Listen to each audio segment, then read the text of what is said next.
Hi there, beauties.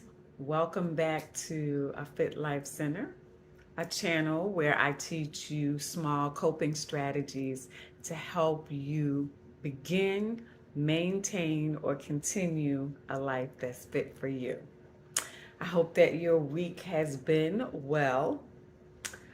My week has been on the struggle bus.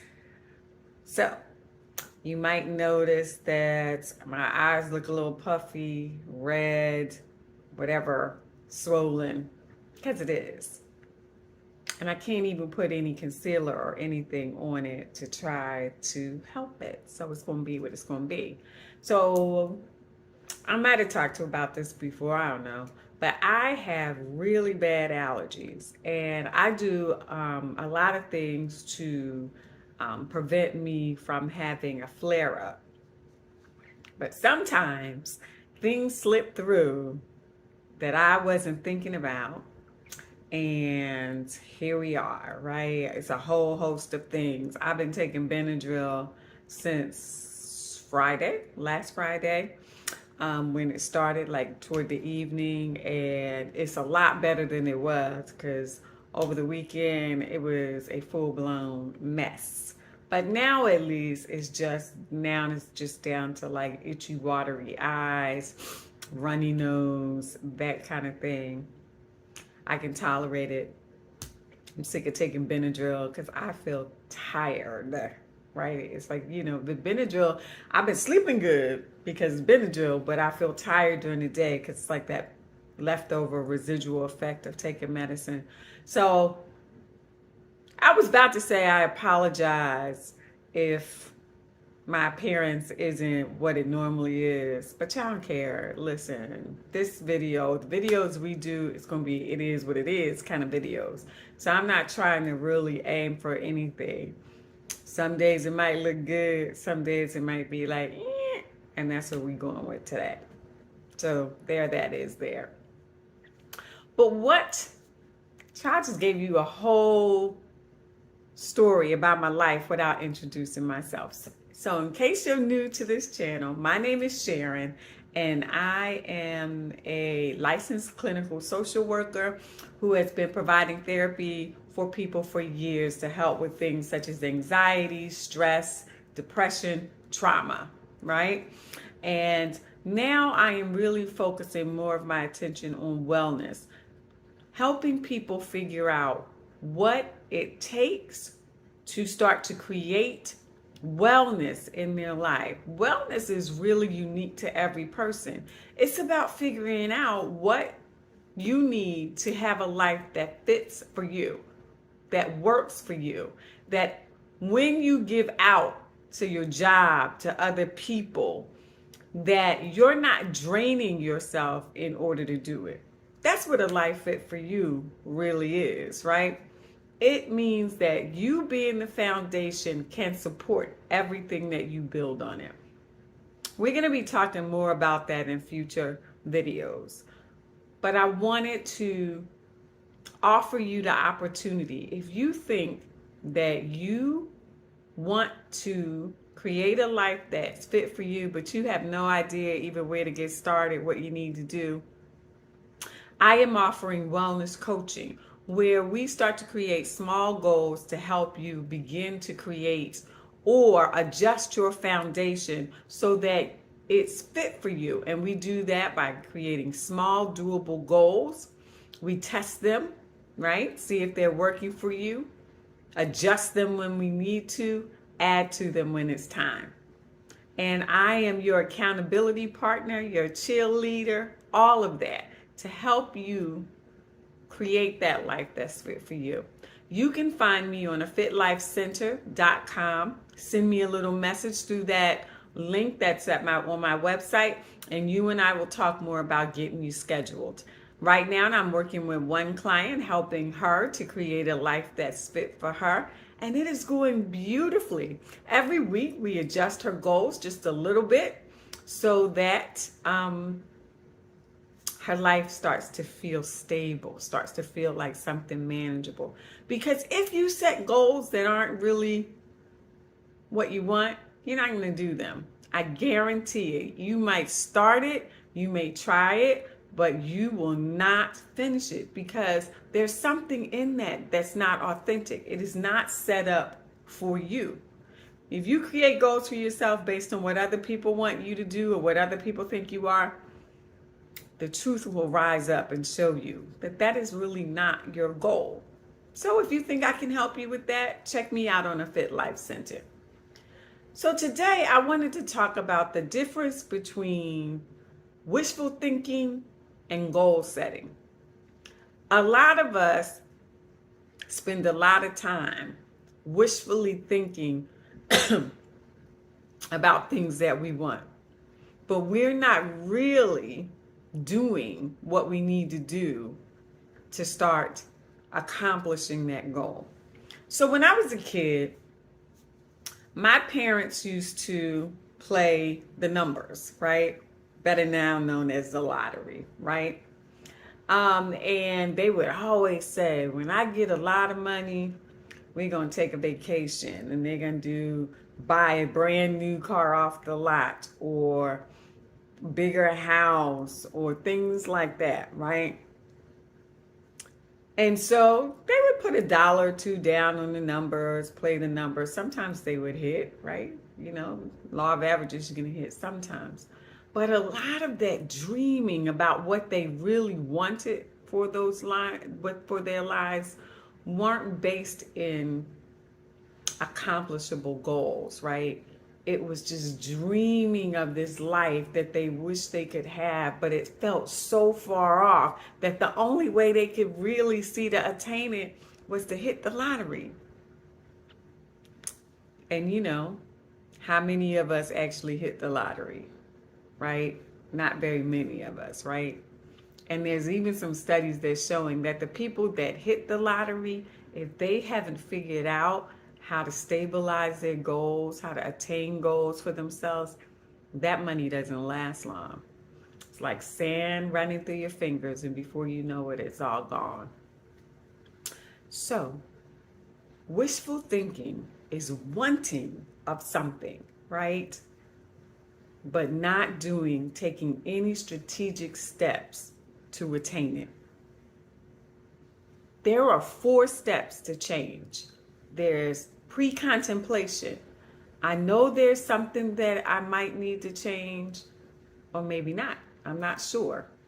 Contemplation is, there is something that I need to change, but I'm not sure how to change it. Action is, I am going to take small steps to make those changes, and you're going to do that. And then the final step is maintenance. Once you make the changes, how do you maintain the progress that you've made, right? Can you hear where the goals are showing up there?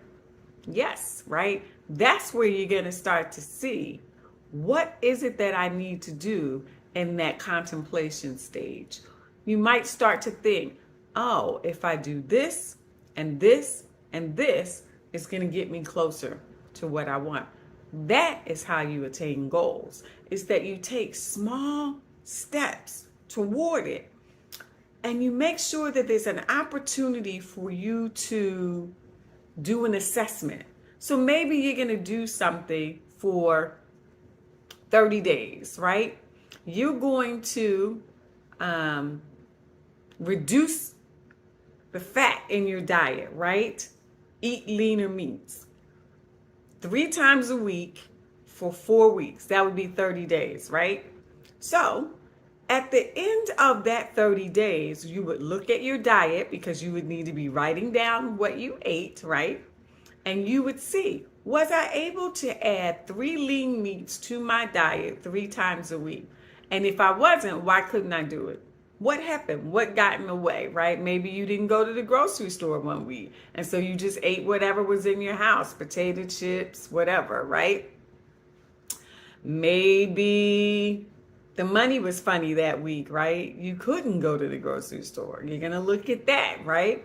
And see what it is, and then you're going to tweak your goal so that you are able to accomplish it going forward. So maybe you go to Costco, Sam's Club, right? And you buy that big old family pack of chicken breasts, right? And you break those chicken breasts down so that you have enough lean protein for 3 days, 4 times a week, right? You can roast it one week, maybe you saute it with some vegetables another time, whatever, right? To make sure that you are able to meet your goal. In other words, you're going to pre-plan a little bit so that maybe this time you can accomplish it, right? You might also notice that you don't really care about that goal that much, right? You have to make it something that you want for yourself. Why would you even do this thing, right? The reason why I want to bring this up is because a lot of people come to me and they talk about these things that they want, like their ethereal smoke in the air, but no real concrete way of attaining it. And so it just becomes wishful thinking. And then they become disappointed when they don't get what they really wanted. Let me give you a prime example. And this one might be controversial. Let me know. Put it in the comments. I'm open. Women especially say, I would like a companion, right? I want a companion. Somebody to spend some time with. Maybe you want to get married. You want some type of partnership. You want some good sex, whatever, right? You say you want that, right? And when we look at what you do to attain that, you at the house chilling all the time. The only people you could possibly date would be the Amazon person,